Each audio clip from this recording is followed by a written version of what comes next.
are now behind at the San Siro. The flag stayed down. Was it the right call? Yes, it was. And Francesco Acerbi, who grabbed himself 4 goals last season, is on his way again this. Current Italian international, a regular for Eusebio Di Francesco's team. You can probably hear the Sassuolo supporters, who are outnumbered by some margin. And they have plenty to enjoy, and maybe more with Pellegrini. 3-1.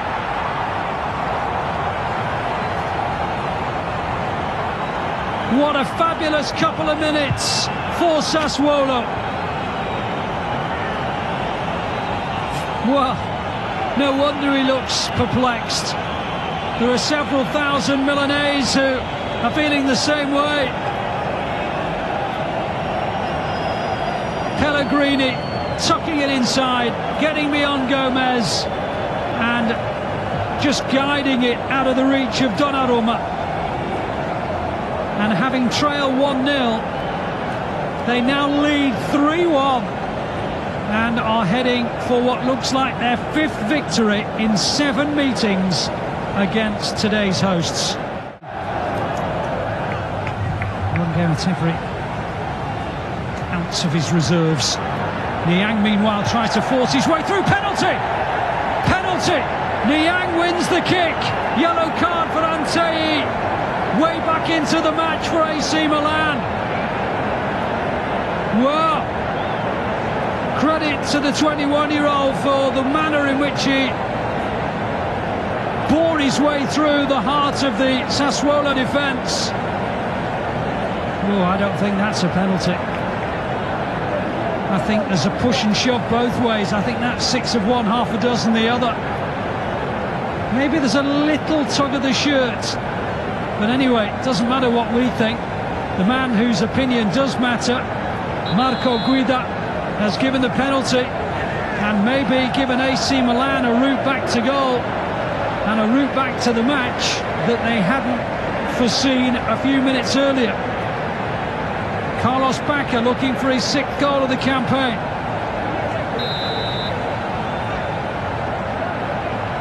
Scores. Gets the ball and gets Milan the kind of gift that they actually probably was a necessity for them, because their own qualities were certainly not evident. That's a real bonus for them. Bacca tucks away the penalty, awarded against Antei, who got a yellow card for his troubles. Oh, they're having their belief restored, and who knows what might be possible. They have a corner.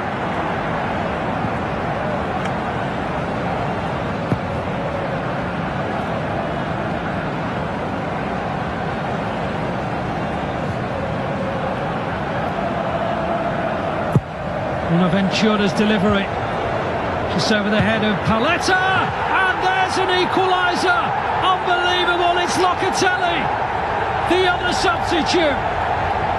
18 years old, he's never scored for AC Milan. He's adored by the supporters who believe he has the kind of ability and the kind of skill set that mean he should be starting despite his tender years. And he has drilled in the most exquisite shot into the roof of the net. And from 3-1 behind, Milan all of a sudden are eyeing a victory that seemed at best fanciful and realistically improbable maybe only 4 or 5 minutes ago.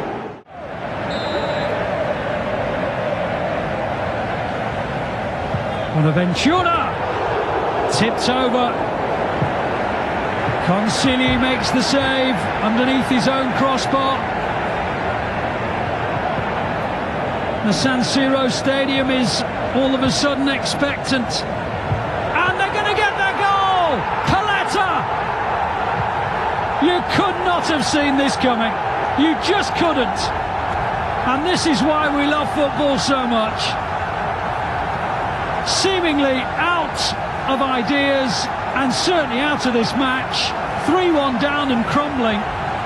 And all of a sudden, they have scored 3 goals in, well, around about 10 minutes or thereabouts, and they lead 4-3. Quite the most extraordinary game. Paletta's header met it with a crunching forehead, and Milan are 4-3 up, and the side who look